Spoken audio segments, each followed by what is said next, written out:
The moment Naomi opened her eyes, she would have sworn she was in heaven.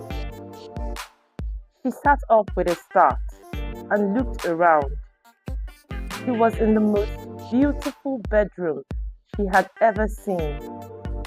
The bed felt softer than feathers. For a split second, she wondered if she had died. Where am I? Memory came back in pieces. The janitor's closet, the mean girl, the darkness, and then Aiden rescuing her. She swung her legs off the bed and rose, still dizzy, when the door opened. A maid in uniform entered, expression stiff, and spoke as if reading a script. Dinner is ready, ma'am. Would you like to eat now or later? I'd like to go home, please. The maid blinked as though Naomi's answer made no sense. She repeated herself. What would you like for dinner? We have chicken pepper soup as starter, grilled lamb with smoky jollof for the main, and banana ice cream for dessert. On our second menu, we have catfish pepper soup for a starter, and I need to leave now. Thanks for the hospitality. Her bag sat on the sofa. She grabbed it and dashed toward the door. The house stopped her. She stood in the hallway, breathless. The ceilings were elaborately painted. A sweeping staircase rose ahead of her. Everything gleamed. She took a step and then another, stunned by the scale of it. Hey, Sleeping Beauty. His voice startled her. She turned and saw him approaching, dressed in loungewear that looked made for a magazine shoot. He moved with casual ease. Are you running away? No, no. It's late. I just need to get home to my granny. You don't need to worry. She called on our way here. I told her you were with me. Naomi stared. Confusion and relief swirled together. You told her? You spoke to my granny? Yes. I said I'm your classmate and that you're with me. She didn't know how to respond. He smiled and the words seemed to slide across the air like butter. Let's have dinner. I was waiting for you to wait. The doctor checked you. He said you're fine. Naomi forced herself to focus. He extended his hand. For a moment, she hesitated. Then she put her hand in his. They walked down the stairs together. The dining room looked like it belonged in a palace. The table settings were immaculate. The cutlery gleamed. Naomi felt both terrified and privileged. She thought of her grandmother's leaking roof, the small house they shared, the warmth of poverty that somehow felt richer than this mansion's perfection. The servants moved about with the same grim expression. None of them smiled. On the wall hung a large portrait of Aiden and his father with their stern faces, as if always bracing against the world. As Naomi ate, her heart hammered. The food was exquisite. She thought of taking leftovers home to her grandmother. Aiden ate slowly, watching her. A thought nagged at him he could not dismiss. He had brought Naomi here to teach her a lesson, to suffocate her with kindness and then strike, to make her regret the day she sat in his chair. And yet, with every look, something in him shifted. Pride told him to close ranks. Pride told him to follow his plan. Pride won the outward smile. Uncertainty fought under the surface. Naomi wiped her lips with a napkin and looked at him. She had come to Marrowdown to avenge Shadrach. Now she sat in the house of the boy she meant to punish and ate his food. For a moment, the idea of giving up nagged at her, but she would not abandon her purpose. This scholarship had been her way out and her way in. That night, as she prepared for the next day of school, Naomi thought about Aiden's mansion. The place was magnificent, but it felt cold. The house had order and opulence, but no warmth. The servants did their duties with mechanical precision. No laughter, only a sense of something withheld. She felt a chill, imagining a life inside those walls. A hand covered her eyes from behind. Naomi smiled. Shadrach. He peeled his palms away, grinning. How did you know it was me? You're so obvious, you silly boy. They laughed like old friends. Their friendship had roots that ran deep. Naomi's mother and Shadrach's mother had been close, and that closeness had passed to the children. So, how was your first day in Rich School? It was a discovery. Did someone bully you? Me? Bully me? Have you forgotten who I am? Of course not. You're the most courageous girl I know, always fighting for what's right. That's why I won Teen Activist 2 years ago. Don't remind me. Your achievements always make my mom to regret having me. He laughed again. Then he grew reflective. So, what's the plan? You never told me the details, but I can guess. Naomi smiled. She had a strategy. Get into Marrowdown, climb with grades, use a presentation about bullying to expose what had happened to Shadrach, and in the same vein, shine a light on the scholarship students who were treated like servants. She wanted to show that the system was wrong. But the reality she found that day had shaken her. The whispered warning from the scholarship girl about masters and servants had gnawed at her. The school's decay felt deeper than she'd expected. Naomi spent next few days talking to other scholarship students. Many were depressed. Some had already left the school. The ones left behind were either too afraid to fight or had accepted their place.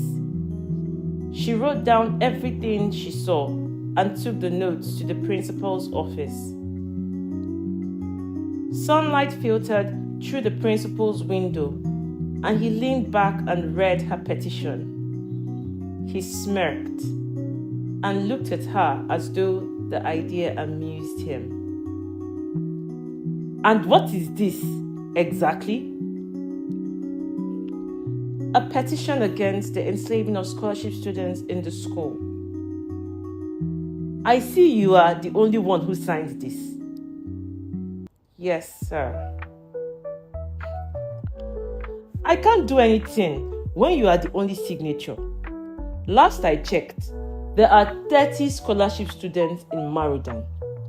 When I see all 30 signatures, we can work together. Until then, you are hallucinating." "But it's obvious. The way the rich students treat the scholarship ones, beating them, mocking them. It happens in daylight. Teachers look the other way." The principal slammed his fist on the desk, anger flashing. "Are you calling me incompetent and negligent?" Naomi kept her gaze steady, frustrated and composed. "Get the petition signed by the scholarship students.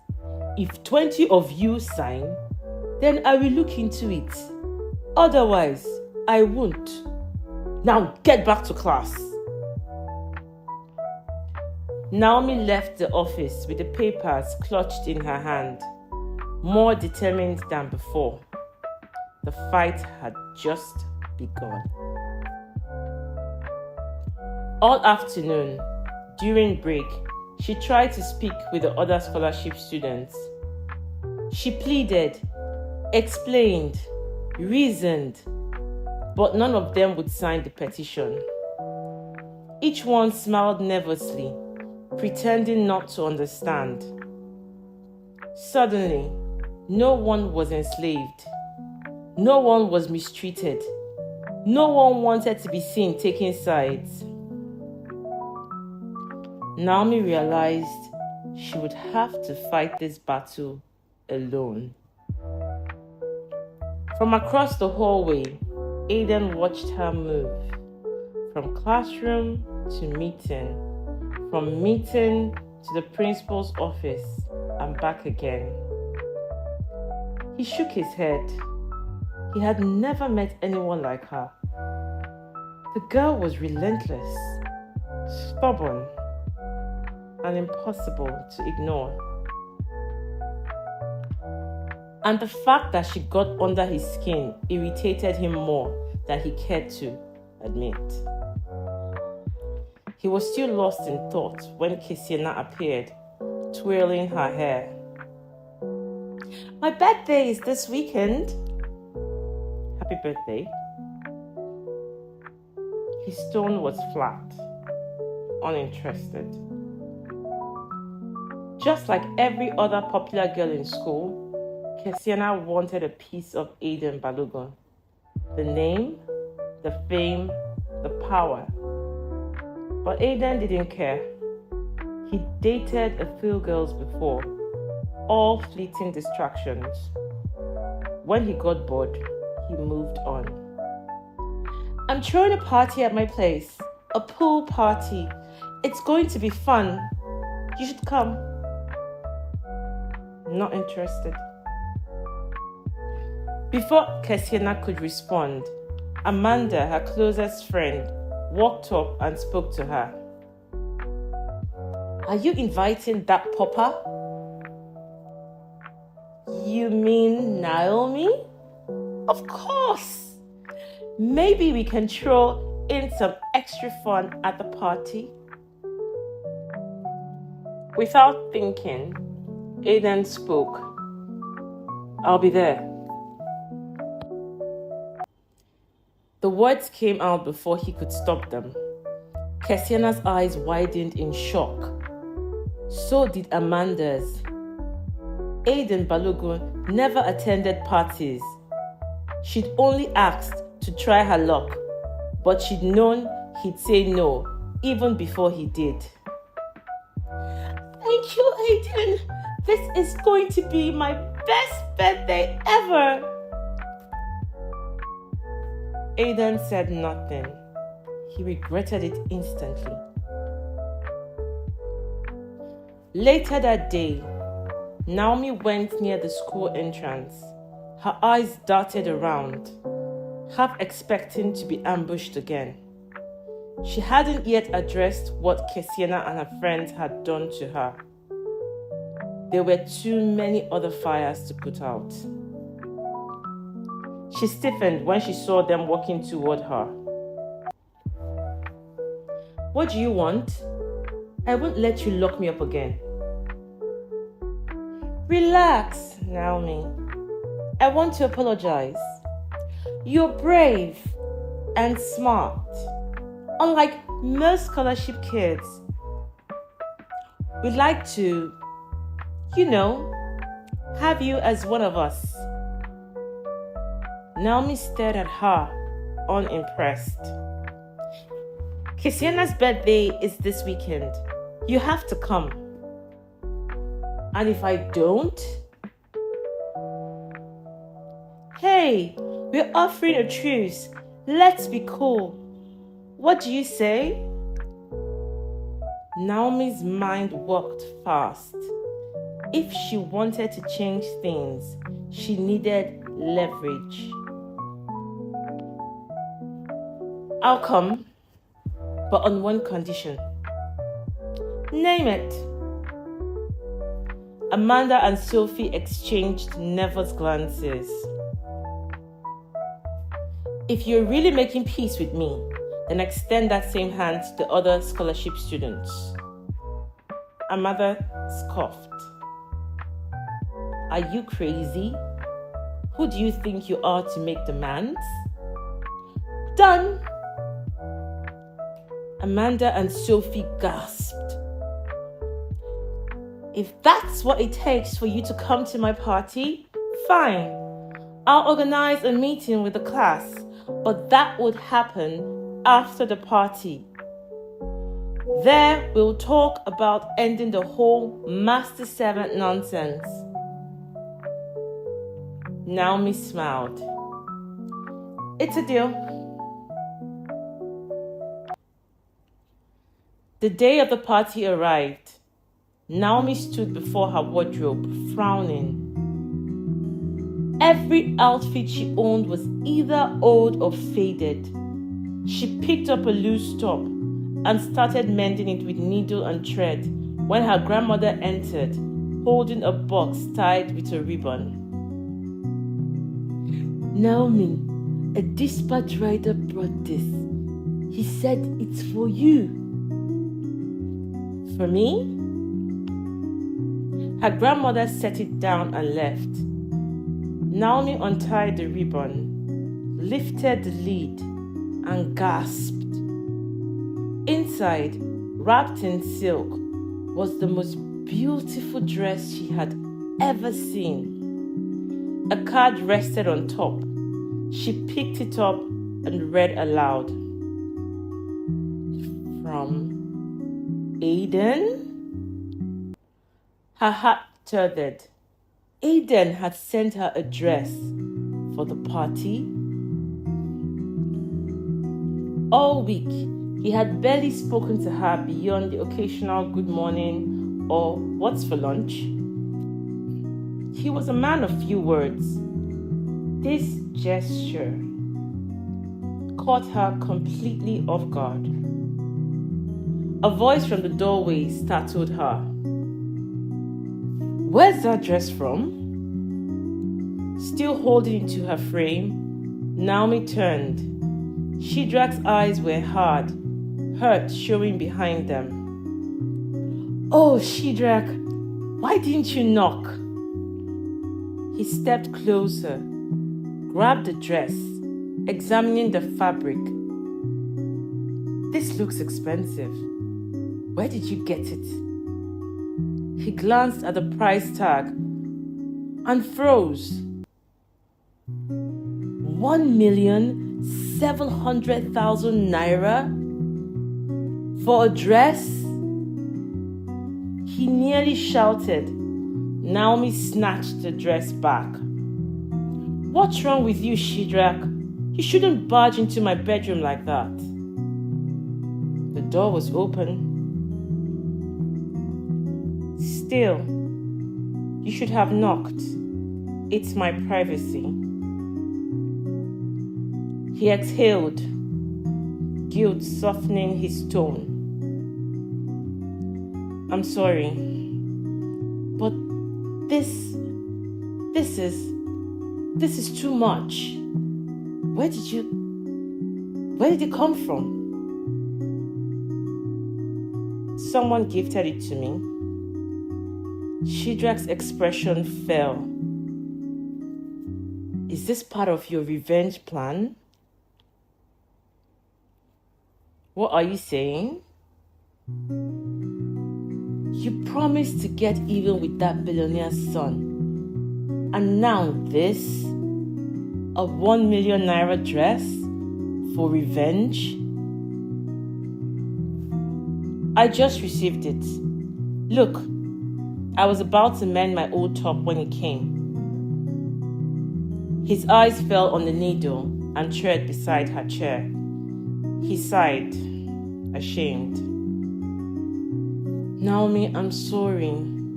I don't know what came over me. Please forgive me. It's fine. I didn't even want to go, but this is for something bigger, a greater good. Go ahead. Don't mind me. I shouldn't have said those things. He forced a small smile. I have to run an errand for my mom. See you later. He left quickly, his thoughts in turmoil. He knew he had sounded jealous, and maybe he was. But what hurt more was knowing he couldn't stop her. Naomi wasn't his girlfriend.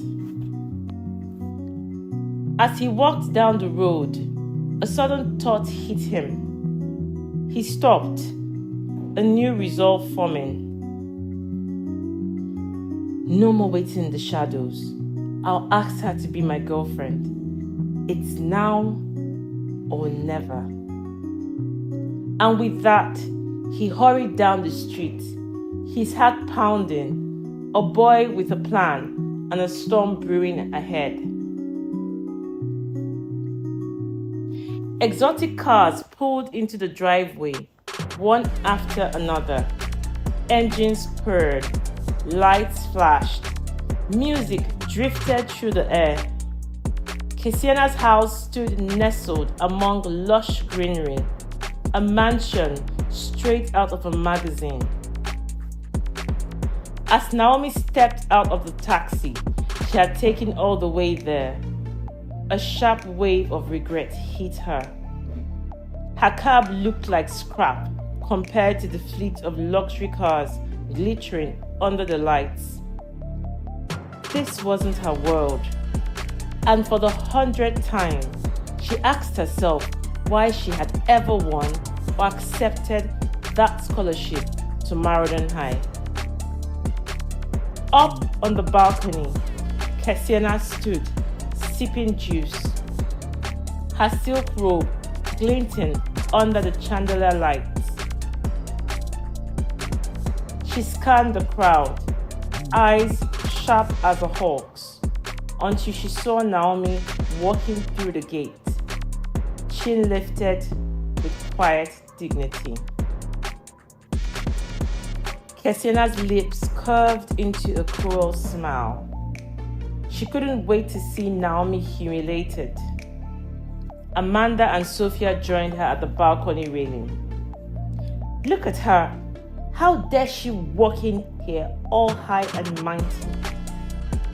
And what's she wearing? Did she not get the memo? This is a party, not a thrift store. Relax, my darlings. She's just walked into the trap we set, especially for her. They laughed and retreated inside to finish dressing. As Kesiana dabbed gloss on her lips, her mind churned with anger. Naomi wasn't just bold, she was dangerous. She had dared to challenge the school's hierarchy and dared to win Aiden's attention. That Kesiena could never forgive. Aiden barely noticed her, no matter how much she flaunted her wealth or beauty. But Naomi, the scholarship girl, had sat in his chair, defied him, and somehow he'd let her. This party, Kesiena decided, would be Naomi's undoing. She would humiliate her so deeply that the girl would flee Maudan High and never return. Across the lawn, Aiden wandered through the crowd, half bored and half annoyed. Then his gaze found her, Naomi. For a moment, everything around him faded. His breath caught. She wasn't wearing the dress he'd sent her. Fury boiled in him. How could she defy him again? He walked straight toward her, grabbed her arm and pulled her aside, away from the noise, into the dim space behind the house. Before she could speak, he pinned her gently but firmly against the wall. Naomi froze, her back to the cold surface, eyes locked with his. Why do you always push me to the edge, Naomi? She tried to move, but his arm pressed against the wall beside her, trapping her there. The air between them thickened. What do you want? He threw his head back and gave a short, bitter laugh. Then he looked at her again. Why didn't you wear the dress I sent? Because it's too expensive. I don't wear what I can't afford. He stared at her, then scoffed. I've never seen such pride in one so poor. The words hit her like a slap. She shoved him back, eyes blazing. Yes, I'm poor, but I'll never grovel or sell my dignity to impress anyone. If I can't own what I wear, then it's not mine, and I won't live pretending it is. Now, enjoy your high horse, Your Highness. I'm going back to the party. She turned sharply and walked away. Aiden stood there, stunned. What was she doing to him? Every word she spoke struck something buried deep inside him. Something he had long buried beneath pride and loneliness. Naomi was like light itself, and the more he tried to escape her glow, the more it drew him in. The party was in full swing. Music, laughter, flashing lights. Vendors served ice cream and smoked chops while students danced by the pool. Naomi lingered at the edge, uneasy. She had eaten a little, but she didn't fit in. The air was too polished, too artificial. She turned toward the gate, ready to leave, when she heard her name. Naomi, come to the stage, please. Naomi froze. The spotlight swung onto her. Hundreds of eyes turned. Ladies and gentlemen, let's welcome Naomi Adaeze to the stage. Reluctantly, Naomi walked forward and stood beside her. So, we're going to play a quick game, just for fun. The loser gets to jump into the pool. Naomi's stomach twisted. I can't play this. I can't swim. Oh, it's a shallow pool. Don't worry. Besides, who says you'll lose?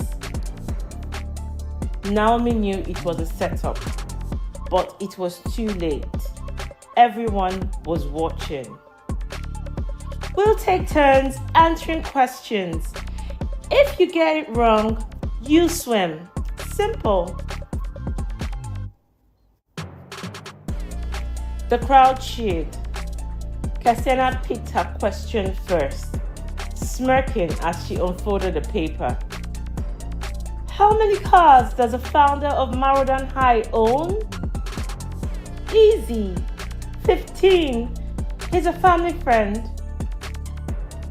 The students clapped and whistled. Cassiana turned to Naomi. Your turn.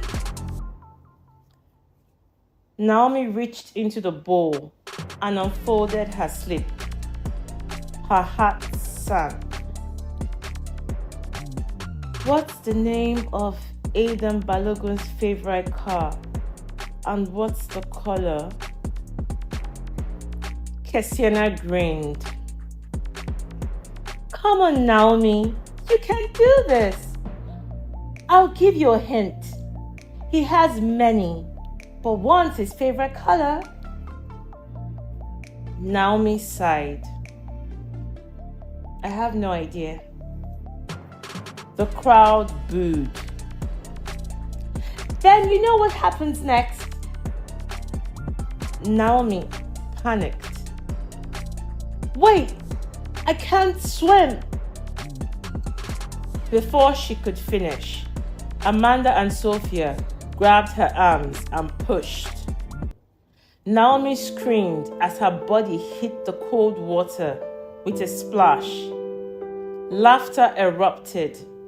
The students cheered and clapped as she struggled, gasping. Outside the mansion, Aiden walked towards his car, his bodyguard trailing him. He was angry at himself, at her, at everything. Why had he come? Why did she affect him so much? He thought of their moment behind the wall, her defiance, her fire. He hadn't felt emotion like that since his mother left 12 years ago. Naomi had stirred something dangerous inside him, something he wasn't ready to face. He was just about to get into the car when a loud cheer erupted from the party. He paused, brow furrowed. What now? He hesitated, torn between walking away and going back. Finally, he shook his head. Let's go. He stepped into the car. Back at the pool, Naomi fought for her life. The water closed over her head. She kicked, gasped, and sank again. It wasn't shallow. It was deep. Too deep. Her lungs burned. The sounds of laughter above blurred into muffled echoes. She clawed upward, desperate for air, but her body grew weak. As the water pulled her down again, she whispered a prayer through trembling lips. Dear God, save me. The water swallowed her whole. Watch out for part 3 of this thrilling series, Must Date the Billionaire's Son, an unforgettable story of love, power, pride, and the girl who dared to challenge it all. Please support this page by subscribing and liking the videos. God bless you.